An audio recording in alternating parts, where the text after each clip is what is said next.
अगर मुश्किलें हैं तो हौसले भी हैं, दर्द है तो उसकी दवा भी है, अंधेरी रात है तो उजला सवेरा भी है।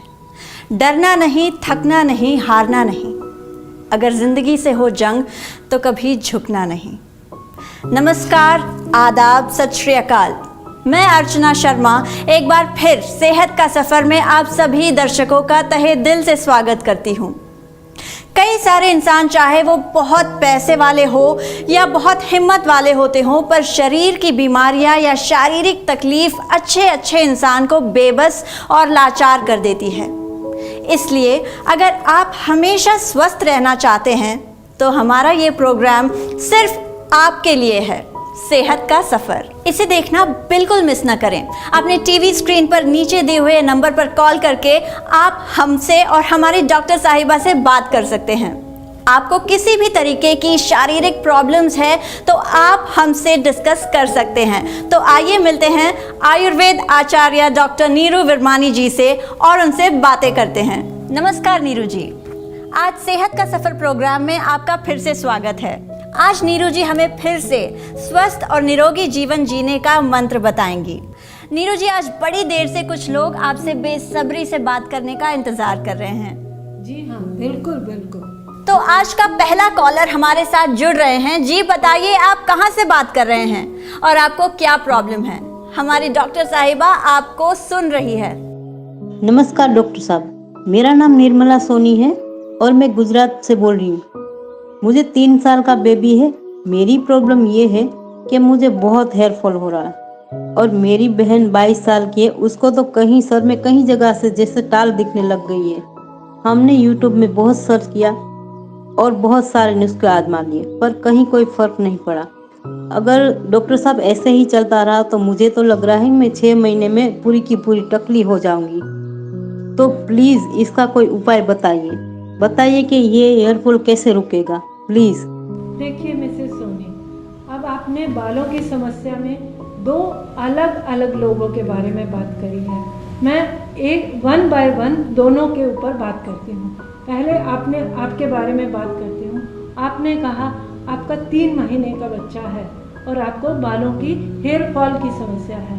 तो आपके केस में मैं यही कहूँगी, आप अभी अपने बच्चे को फीड करा रही हैं, वो भी एक कॉज रह सकता है जिसमें आपको न्यूट्रिशनल डेफिशिएंसीज आपकी अपनी बॉडी में आ रही हैं। तो आप उसके लिए प्रोटीन रिच डाइट लीजिए। इसके साथ तनाव एक हेयर फॉल का कॉज है, उसको भी आप अपनी ज़िंदगी से हटाने की कोशिश करिए। इसके साथ साथ हेयर फॉल के जो मेन कॉजेज समझे जाते हैं आज की डेट में, जो extra chemical based shampoos, colours, ये बहुत बड़े कारण माने जाते हैं। और जहाँ तक इंटरनल प्रॉब्लम से रिलेटेड हेयर फॉल है, उसके लिए हमारी बनाई हुई वेदौषधि हेयर फॉल किट को आप इस्तेमाल करिए, जो अपने आप में एक कंप्लीट ट्रीटमेंट प्लान है, जो ओवरऑल हेयर फॉल के कॉज पे काम करती है।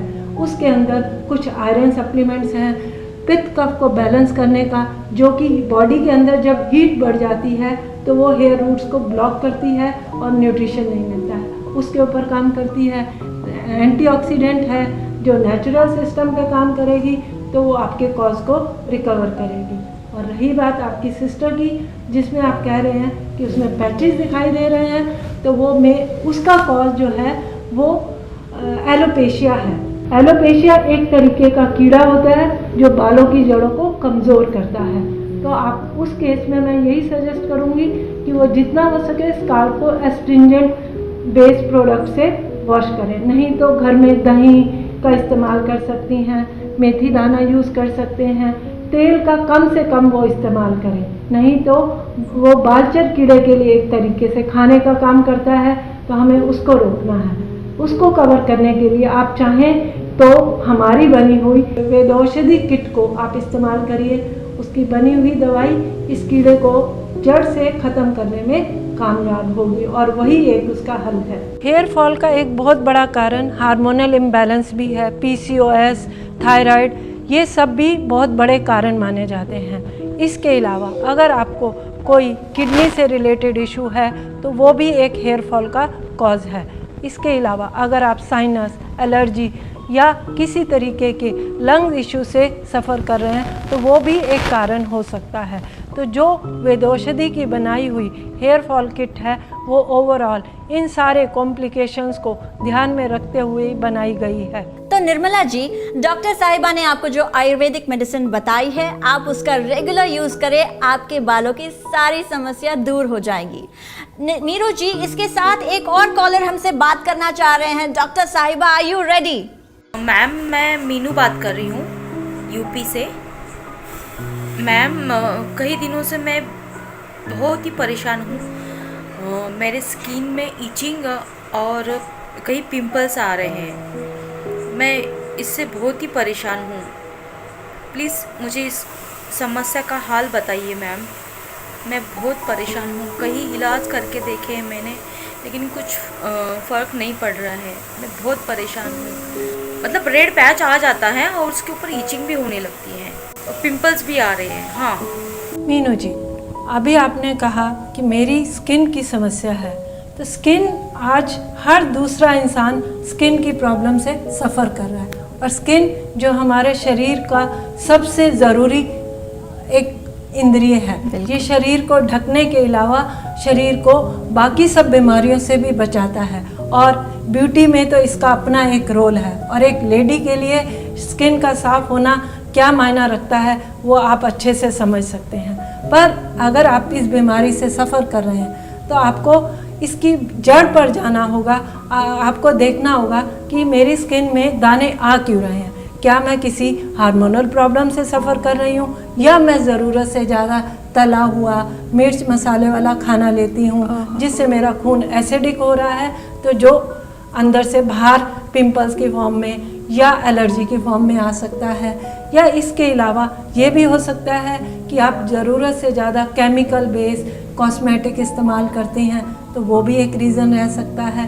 तो कोशिश करिए कि जितना हो सके आप नेचुरल चीज़ों का इस्तेमाल करें, अपने सिस्टम को साफ़ रखें, एसिडिक चीज़ों को ना खाएं, दही का इस्तेमाल ज़्यादा से ज़्यादा करें और अपने स्किन को बार बार ठंडे पानी से धोएं। गुलाब जल का इस्तेमाल कर सकते हैं। और खून को साफ़ करने के लिए व पेट को साफ़ करने के लिए आप समय समय पर कुछ ना कुछ ऐसी आयुर्वेदिक औषधि का इस्तेमाल करें जो आपके लिवर को डिटॉक्स करे, आपके गट की मूवमेंट को बढ़ाए, पेट को साफ रखे, ताकि अंदर तेज़ाब ना बने।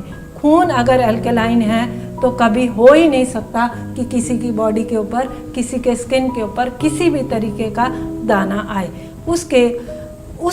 उसी समस्या को कभी की त्वक रोग हर एक किट बनाई गई है जो खून के पीएच लेवल को न्यूट्रलाइज करती है, एक अल्कलाइन रखती है, नर्वस सिस्टम को स्ट्रॉन्ग करती है, टॉक्सिन्स को बाहर निकालती है, पेट साफ करती है और एक्ने वगैरह को होने नहीं देती है। तो आप उसका इस्तेमाल करके अपनी इस बीमारी से छुटकारा पा सकते हैं। Thank you so much Neeru ji. Neeru ji, एक और कॉलर वीडियो कॉल के जरिए हमारे साथ जुड़ रहे हैं, आइए उनसे बात करते हैं। मैंने सोनोग्राफी करवाई थी जिससे मुझे पता चला कि मेरी किडनी में स्टोन है। जब भी स्टोन की वजह से पेट में दर्द उठता है ना, मानो जैसे जीना दुश्वार हो जाता है। मेरे फैमिली डॉक्टर ने मुझे बताया कि ऑपरेशन करना पड़ेगा, पर सर्जरी के बाद बॉडी में कुछ और प्रॉब्लम्स होने का भी खतरा बना रहता है, इसलिए मुझे ऑपरेशन से बहुत डर लगता है। क्या ऐसा हो सकता है कि बिना किसी ऑपरेशन के मेरी ये पथरी खत्म हो सके? अगर ऐसा हो सकता है तो मुझे प्लीज बताएं। मैं बहुत ज़्यादा तकलीफ से गुजर रहा हूँ, बहुत ज़्यादा। देखिए अहूजा जी, अगर आपको स्टोन की समस्या है तो आप इस चीज़ के दर्द को आप अच्छे से समझ सकते हैं। स्टोन की वजह से आपको यूरिन में दिक्कत होती है, यूरिन कम आता है, उसमें जलन होती है। तो सबसे पहले आपको अपनी डाइट के अंदर पानी का इंटेक बढ़ाना पड़ेगा। जितना हो सके आप पानी का इंटेक ज़्यादा करिए ताकि यूरिन आपका खुल कर आए और यूरिन के अंदर से छोटे छोटे कंकर हैं, सॉल्ट्स हैं, क्रिस्टल्स हैं, वो बाहर जाएं। एक तरीके से पानी जो है वो किडनी को फ्लश आउट करने का काम करता है। तो आपको पहले उसको भी लेना ज़रूरी है ताकि ये अंदर जमा ना हो। दूसरा, जो किडनी स्टोन का कॉज है, आजकल जितना भी खाना है वो फर्टिलाइज़र बेस है, वो एक कॉजेज़ है जो अंदर किडनी स्टोन का कॉज बन सकता है। तो उसके लिए आप कर सकते हैं कि जितना भी आप दाल सब्जी लेते हैं उसको अच्छे से धुलवाएं, ताकि कम से कम अंदर रेत कंकर जाए और आपके किडनीज़ के ऊपर कम लोड आए। और ऐसी आपको दवाई की ज़रूरत है जो किडनी को फ्लश आउट करे और कंकर को अंदर जमने ना दे। आहूजा जी, आपकी इस स्टोन की प्रॉब्लम को सॉल्व करने के लिए आपको हमारी वेदौषधि अश्मरी रोग हर किट का इस्तेमाल करना पड़ेगा। ये 2 तरीके से आपके सिस्टम पर काम करेगी। एक, ये किडनी की एफिशिएंसी को बढ़ाएगी, जिसकी वजह से आपको यूरिन का फ्लो खुल कर आएगा और आपकी जलन की समस्या और या रुक रुक कर यूरिन आने की प्रॉब्लम सॉल्व हो जाएगी। इसके अलावा ये किडनी को प्रोटेक्ट करेगी।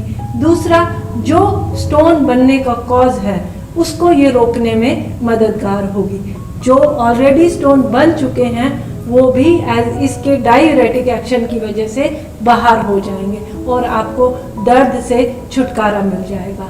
आहूजा जी, मैं आशा करती हूँ कि आपको आपके प्रॉब्लम का 100% सोल्यूशन मिल गया है। सच में कितनी सारी प्रॉब्लम्स हैं लाइफ में, इस दुनिया में। इतनी सावधानी के बाद भी कुछ ना कुछ प्रॉब्लम, बीमारी लगी ही रहती है, पर फिर भी सावधानी से अगर हम रहते हैं तो काफ़ी हद तक हम स्वस्थ और हेल्दी जीवन जी सकते हैं। अर्चना जी, मैं आपसे और दर्शकों से एक और बात शेयर करना चाहती हूँ। आज के टाइम में जितना पोल्यूशन फैल रहा है उसकी वजह से हर छोटे से छोटा बच्चा, बड़ा लंग्स की प्रॉब्लम से सफ़र कर रहा है। एलर्जीज, छींके आना, कमज़ोरी, सुबह उठने में तकलीफ, समय से पहले बालों का सफ़ेद हो जाना, ये सारी समस्याओं से जूझ रहा है। लंग्स के इतने इश्यूज हो गए हैं कि उनको ऐसा लगता है कि जैसे उनके शरीर में जान नहीं है, प्राण शक्ति नहीं है। लंग्स हमारी ऊर्जा, जो एनर्जी का सोर्स है, वो श्रिंक होते जा रहे हैं, जिसकी वजह से चेहरे पर से ग्लो खत्म होता जा रहा है।